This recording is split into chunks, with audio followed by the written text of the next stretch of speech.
오늘 우리가 읽은 이 본문의 말씀은 예수님께서 유대인의 절기가 가까워지자 예루살렘에 올라가셨다가 성전을 가셨는데 성전 안에서 소와 양과 비둘기 파는 사람들과 돈 바꾸는 사람들이 앉아있는 기가 막힌 모습을 보면서 시작이 됩니다. 이에 화가 나신 예수님께서는 노끈으로 채찍을 만드셔서 양이나 소를 다 성전에서 내쫓으시고 돈 바꾸는 사람들의 돈을 쏟으시며 상을 엎으시고 비둘기 파는 사람들에게 가지고 나가도록 하셨습니다. 그리고 예수님께서는 이렇게 말씀하십니다. 내 아버지의 집으로 장사하는 집을 만들지 말라라고 말씀하십니다. 이런 예수님의 모습을 보았던 유대인들이 예수님께 이렇게 말합니다. 네가 이런 일을 행하니 무슨 표적을 우리에게 보이겠느냐라고 물었고 예수님께서는 너희가 이 성전을 헐라 내가 사흘 동안에 일으키리라 라고 대답해 주셨습니다.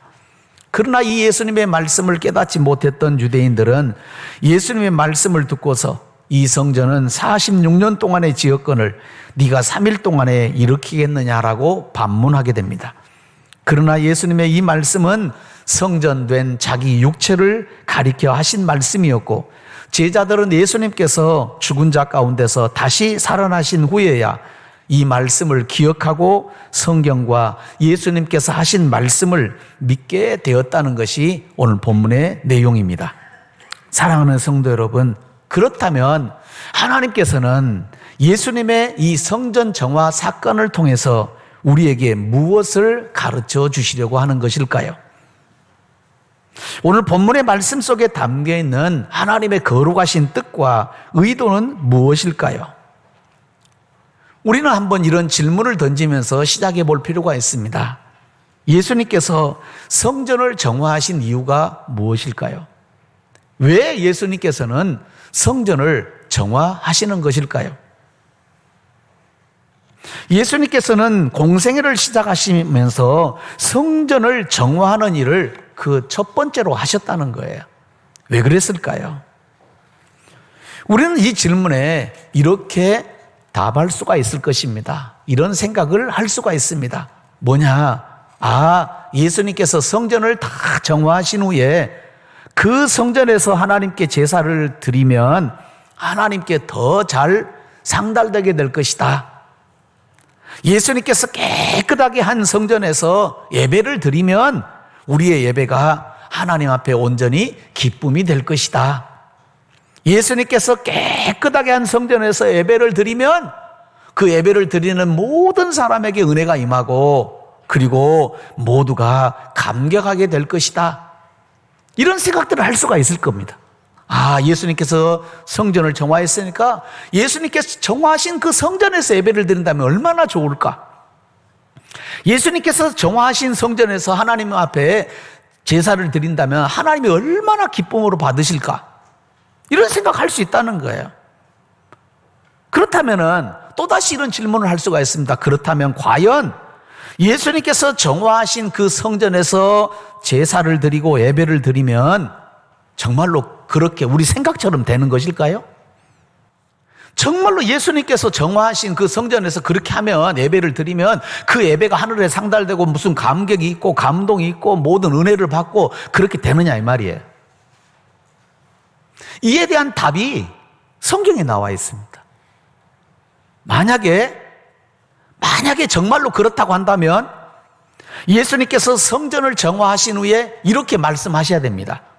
이제 성전이 깨끗하게 정화되었으니 다시는 성전을 더럽히지 말고 이곳에서 하나님께 계속 제사를 드리고 예배를 드리라.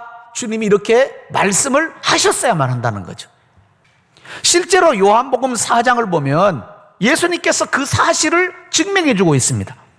제자들과 함께 사마리아 땅 수가성에 가셨을 때에 한 여인을 만나게 됩니다. 그 우물가에서 만났던 여인과 대화를 통해서 우리에게 그 사실을 가르쳐 줍니다. 그때 예수님께서는 이 여인에게 대단히 중요한 말씀을 하십니다. 요한복음 4장 21절에서 24절을 보면 여자여 내 말을 믿으라. 이 산에서도 말고 예루살렘에서도 말고 너희가 아버지께 예배할 때가 이르리라. 너희는 알지 못하는 것을 예배하고 우리는 아는 것을 예배하노니 이는 구원이 유대인에게서 남이라. 아버지께 참되게 예배하는 자들은 영과 진리로 예배할 때가 오나니 곧 이때라. 아버지께서는 자기에게 이렇게 예배하는 자들을 찾으시느니라. 하나님은 영이시니 예배하는 자가 영과 진리로 예배할지니라. 라고 예루살렘 성전에서 드려지는 의식적인 예배가 분명히 마감되었다라고 하는 것을 가르쳐주고 있습니다.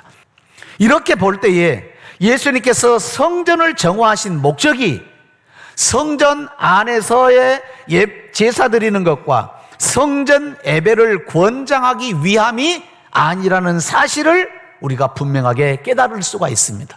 예수님께서는 성전에서 제사 드리는 것, 그것을 주님이 권장하기 위해서 성전을 정화하신 것이 결코 아니라는 겁니다. 그렇다면 이제 진짜 궁금증이 생기는 거예요. 그것이 뭐냐? 그렇다면 왜 성전을 정화하셨을까? 예수님께서는 성전 정화를 통해서 우리에게 가르쳐 주시려고 하는 의미가 뭘까라고 하는 거예요. 두 가지입니다. 첫째는 뭐냐?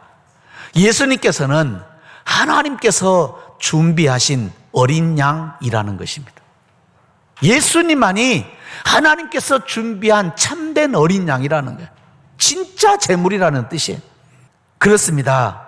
예수님의 탄생하심은 1500여 년 동안이나 성막과 성전을 통해서 모형적으로 계시해 주시던 것이 실제로 성취된 임마누엘 사건이라는 겁니다. 그들 속에서 성막과 성전으로 임마누엘 하고 계시던 그 하나님께서 이제는 실제로 나타난 것, 이게 바로 예수님의 탄생이라는 거예요. 그러므로 우리는 성전 정화 사건을 임마누엘 하신 예수님을 바라보면서 살펴보아야 바르게 깨달을 수가 있다는 겁니다. 사랑하는 성도 여러분, 이스라엘의 율법에 의하면 보통 12살 이상이 되면 성전에 들어갈 수 있다고 합니다. 그러므로 예수님께서는 유년 시절에서부터 시작해서 성장하면서 여러 번에 걸쳐서 분명히 예루살렘에 있는 성전에 절기를 지키기 위해서 올라가셨을 거라는 것을 알 수 있습니다. 그런데 오늘 본문 13절로 14절을 보면 예수님께서 6월절에 예루살렘에 올라가셨다, 그리고 성전을 방문하셨다라고 말씀하고 있습니다. 유대인의 6월절이 가까운지라 예수님께서 예루살렘으로 올라가셨더니 성전 안에서 이렇게 되어 있습니다. 예수님께서 6월절 절기를 지키기 위해서 예루살렘에 가셨고, 예루살렘에 가신 예수님께서 성전을 들어가신 거죠. 근데 그곳에서 소와 양과 비둘기 파는 사람들과 돈 바꾸는 사람들이 앉아 있는 것을 보신 것입니다. 오늘 본문에 예수님께서 6월절이 되어 성전을 방문하신 것은 예수님께서 공생애를 시작하시면서 첫 방문이었음을 알 수가 있습니다.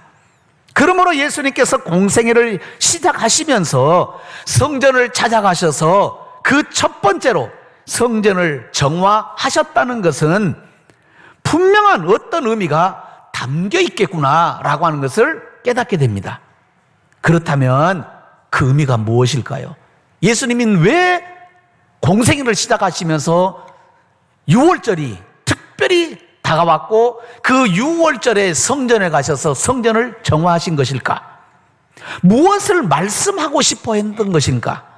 예수님의 그 행동, 성전을 정화하시는 그 행동을 통해서 무엇인가를 강조하면서 말해주고 싶었던 것이 뭘까요? 그것은 옛것은 폐하시고 새것을 세우신다는 뜻입니다. 그 사실을 가르쳐주고 있는 말씀이 있습니다. 히브리서 10장 9절을 보면 이렇게 되어 있습니다. 그 후에 말씀하시기를 보시옵소서, 내가 하나님의 뜻을 행하러 왔나이다 하셨으니, 하나님의 뜻을 행하러 왔다고 예수님이 말씀하시면서 뭐라고 말하느냐? 그 첫째 것을 폐하심은 둘째 것을 세우려 하심이라 라고 말합니다. 첫째 것이 뭡니까? 율법적인 의식, 제사제도 주님이 폐하시고 이제는 새 것으로 바꾸신다는 거예요. 예수님을 통해서. 그리고는 히브리서 9장 9절로 10절에서는 이렇게 말씀하고 있습니다. 이 장막은 현재까지의 비유니 그랬어요. 비유라고. 장막은 비유래요. 뭘 나타내기 위한, 진짜 임마누엘이신 예수님을 나타내기 위한 비유였어요. 그러니까 진짜가 나타났으니 필요 없다는 거예요. 이에 따라 드리는 예물과 제사는 섬기는 자를 그 양심상 온전하게 할 수 없나니 이런 것은 먹고 마시는 것과 여러 가지 씻는 것과 함께 육체의 예법일 뿐이며 개혁할 때까지 맡겨둔 것이니라 라고 주님이 말씀하신 것. 그렇습니다. 예수님께서는 성전 정화를 통해 옛것은 폐하시고 새것을 세우시는 일대 개혁을 행하시고 있다는 것을 말해주고 있습니다. 예수님의 성전 정화 사건은 당시 제사의식이 얼마나 부패하고 썩어 있었는지를 단적으로 보여주고 있을 뿐만 아니라 하나님께 드리는 예배가 완전히 형식화되어 버렸다는 것을 보여줍니다. 분명히 하나님께 예배를 드린다고 하는데 그 예배가 하나님께서 함께 하시지 않는 사람들만의 예배가 되었다는 말입니다. 그러니 하나님께서 함께 하시지 않는 예배에 무슨 감격이 있을 것이며 무슨 성령님의 감동이 있을 수 있겠습니까? 예배를 통해 사람들은 자신을 돌아보거나 죄를 깨닫고 하나님의 뜻을 찾고 순종하는 삶을 살고자 하는 것이 있어야 됩니다. 우리는 예배를 통해서 내가 어떤 존재인지 나의 죄를 깨닫고 하나님의 뜻을 깨닫고 그래서 하나님의 뜻을 좇아서 살고자 하는 의지가 생겨나야 됩니다. 그런데 예수님 당시의 이 예배에는 전혀 그런 의지가 없었던 거예요. 그냥 그 예배에 참여만 하는 거예요. 하라고 했으니까 어쩔 수 없이 끌려와서 하는 것뿐이었습니다. 이에 예수님께서 어떻게 하셨습니까? 오늘 본문 15절로 16절을 보면 예수님께서 이렇게 하신 것이 나옵니다. 노끈으로 채찍을 만드사 양이나 소를 다 성전에서 내쫓으시고 돈 바꾸는 사람들의 돈을 쏟으시며 상을 엎으시고 비둘기 파는 사람들에게 이것을 여기서 가져가라고 하시는 것을 보게 됩니다. 그리고 사람들에게 내 아버지의 집으로 장사하는 집을 만들지 말라고 큰 소리로 책망하십니다. 이것은 히브리서 10장 5절로 7절에 나와 있는 말씀, 그러므로 주께서 세상에 임하실 때에 이르시되 하나님이, 누가요? 하나님이 제사와 예물을 원하지 아니하시고, 그렇게 말, 하나님이 제사와 예물을 원하지 아니하신다고 합니다. 그리고는 뭐라고 말하느냐? 오직 나를 위하여 한 몸을 예비하셨도다. 누구를 위해서요? 하나님 자신을 위해서 한 몸을 예비하셨다는 겁니다. 그 한 몸이 누굽니까? 예수 그리스도라는 거죠. 번제와 속죄제는 기뻐하지 아니하시나니 이에 내가 말하기를 하나님이여 보시옵소서 두루마리 책에 나를 가리켜 기록된 것과 같이 하나님의 뜻을 행하러 왔나이다 라고 하는 이 말씀의 성취가 이루어졌다는 것입니다. 사랑하는 성도 여러분, 지금 부패하고 썩어버린 이 성전을 직접 정화하고 계시는 분이 누구신가요? 한 몸을 예비하신 하나님의 어린 양이신 예수님이십니다. 예수님께서는 하나님께서 준비한 바로 그 어린 양이었던 겁니다.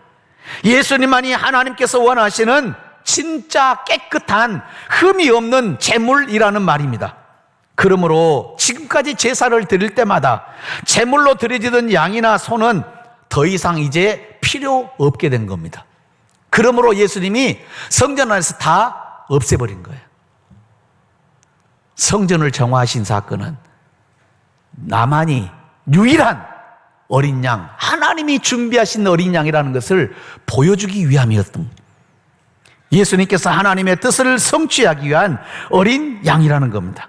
그래서 예수님께서는 유대인들이 이 성전은 46년 동안에 지었다라고 하는 말에 이 성전을 헐라라고 말씀합니다.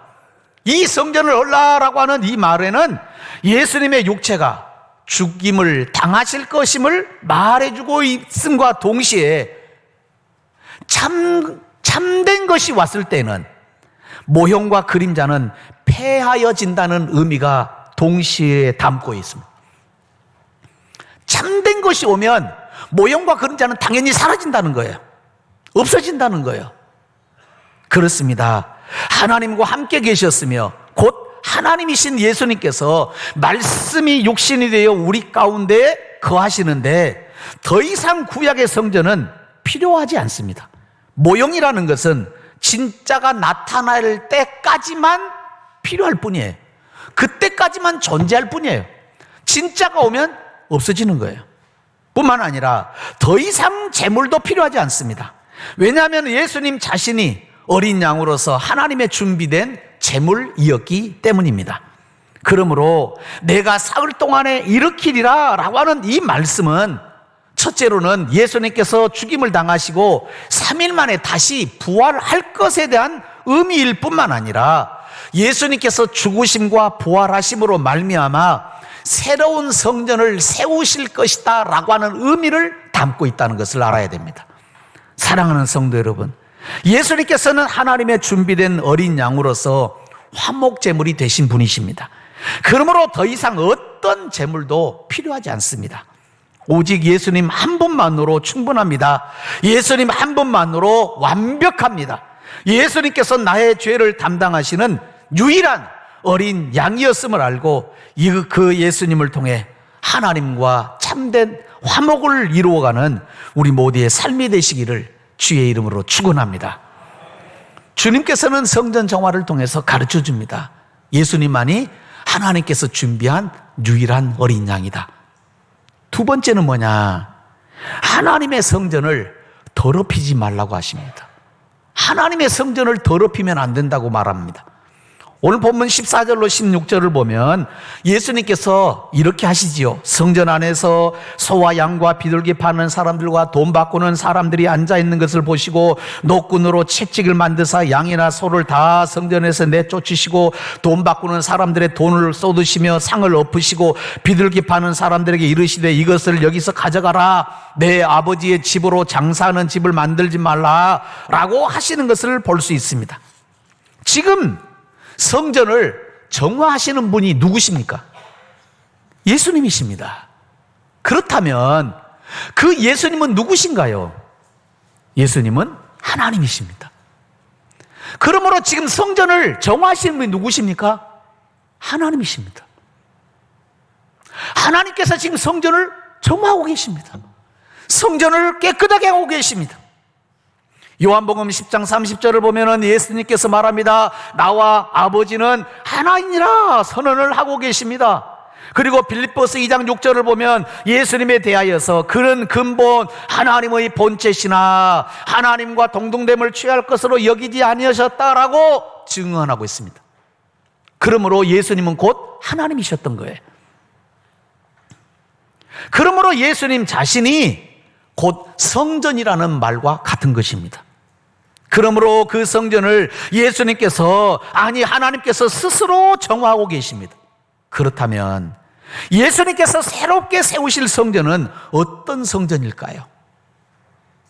예수님께서 세우실 성전은 예수님의 구속으로 말미암아 우리들 안에 건설되는 성전을 말합니다. 이 성전은 예수님께서 부활 승천하시고 성령님께서 이 땅에 오셔서 거하게 될 성전이었던 겁니다. 어떤 건물이 아닙니다. 지금 그러므로 우리가 이 곳을 성전이라고 하면 안 됩니다. 예배당입니다. 교회당입니다. 이곳을 성전이라고 하면 안 됩니다. 그러므로 우리가 성전 건축을 한다고 하면 틀린 말입니다. 잘못된 말입니다. 예배당이에요. 교회당일 뿐이에요. 진짜 성전이 있습니다. 이곳은 건물일 뿐이에요. 이 건물이 성전은 아닙니다. 고린도전서 3장 16절을 보면 무엇이 성전인지 가르쳐 줍니다. 너희는 너희가 하나님의 성전인 것과 하나님의 성령이 너희 안에 계시는 것을 알지 못하느냐라고 말씀하고 있습니다. 그렇습니다. 이제는 우리 자신이 하나님의 성령님이 거하시는 성전이라는 거예요. 하나님의 성전이 되면 두 가지를 하게 됩니다. 하나는 뭐냐? 하나님을 향해서 아버지라고 부르게 됩니다. 하나님 아버지라고 말하게 돼요. 성령님이 거하면. 두 번째는 뭐냐? 예수님을 나의 주라고 고백을 하게 됩니다. 이 두 가지를 하는 사람이 성령님이 거하는 사람이에요. 그 사람은 성령님이 거하는 그 사람은 성전이라는 겁니다. 그러므로 우리 자신들이 다 성전이라는 거예요. 하나님의 성령님께서 거하시는 성전입니다. 그런데 문제는 여기에 있습니다. 사람이 죄를 범하면 어떻게 되느냐는 거예요. 사람이 죄를 범하면 무엇이 더러워질까요? 사람이 죄를 범하면 그 심령이 더러워집니다. 다시 말씀드리면 우리가 죄를 범하면 성전이 더러워진다는 거예요. 우리가 몸으로 죄를 짓던, 입술로 죄를 짓던, 생각으로 죄를 짓던, 내가 죄를 범하면 성전이 더러워지는 겁니다. 그래서 성경을 보면 예수님께서 38년 된 병자를 치유하시고 난 다음에 이렇게 말합니다. 다시는 죄를 범하지 말라. 간음하다가 현증하여서 잡혀온 여인에게도 말합니다.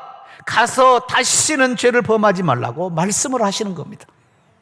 이 모든 것이 성전을 청결하게 해야 된다는 것을 가르쳐주는 말씀입니다. 죄를 짓지 않아야 성전이 정화되는 거예요. 성전이 깨끗하다는 거예요. 사랑하는 성도 여러분, 우리 안에 성령님이 거하심으로 거룩한 성전이 되었다는 것은 참으로 놀라운 은혜임에 틀림이 없습니다. 그렇다면 우리는 이 거룩한 성전으로서 어떻게 해야 되는가? 고린도전서 3장 17절에 바로 이어서 이렇게 가르쳐 줍니다. 누구든지 하나님의 성전을 더럽히면 하나님이 그 사람을 멸하시리라. 하나님의 성전은 거룩하니 너희도 그러하니라 라고 말씀을 하고 있다는 거예요. 우리는 이 말씀에 귀를 기울여 들어야 됩니다. 이제부터는 하나님의 성전을 더럽히면 안 됩니다. 누구든지 하나님의 성전된 자신을 더럽히면 하나님께서 그 사람을 멸하실 것입니다. 몸으로 죄짓지 마세요. 입술로 죄짓지 마세요. 생각으로 죄짓지 마세요. 하나님께서 주신 은혜를 더럽히면 하나님으로부터 심판이 임하게 됩니다. 성전된 우리의 심령을 오직 성령님으로 충만하게 채우시기를 주의 이름으로 축원합니다. 죄악에 물들거나 죄악의 성전이 더러워지지 않도록 지키기 위해 힘쓰고 애쓰는 우리의 신앙생활들이 되시기를 주의 이름으로 축원합니다. 거룩한 생각을 하십시오. 거룩한 말을 하십시오. 거룩한 삶을 살아야만 합니다. 다시 말씀드리면 주님을 꼭 닮은 신앙인이 되어야 한다는 말입니다. 타락하고 부패한 세상 속에서 살고는 있지만 여전히 우리 모두는 주님의 자녀임을 기억하십시오. 그래서 정직하고 진실하며 거짓이 없어야 됩니다. 성령님께서 내 안에 언제나 충만하게 거하시는 거룩한 성전이 되셔서 거룩한 성전으로 올바르게 살아가는 우리 모두의 삶이 되시기를 예수님의 이름으로 축원합니다.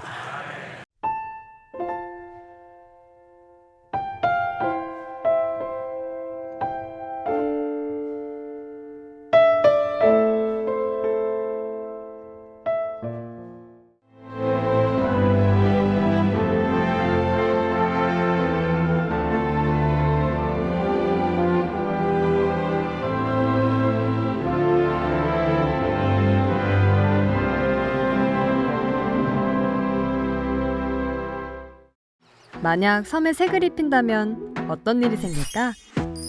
섬의 변신, 마음도 상쾌하다. 보라색 여행, 마음이 설레는 노란색 여행, 내 마음에 주는 선물 주홍색 여행, 또 다른 나를 발견하는 행복 여행, 신안군.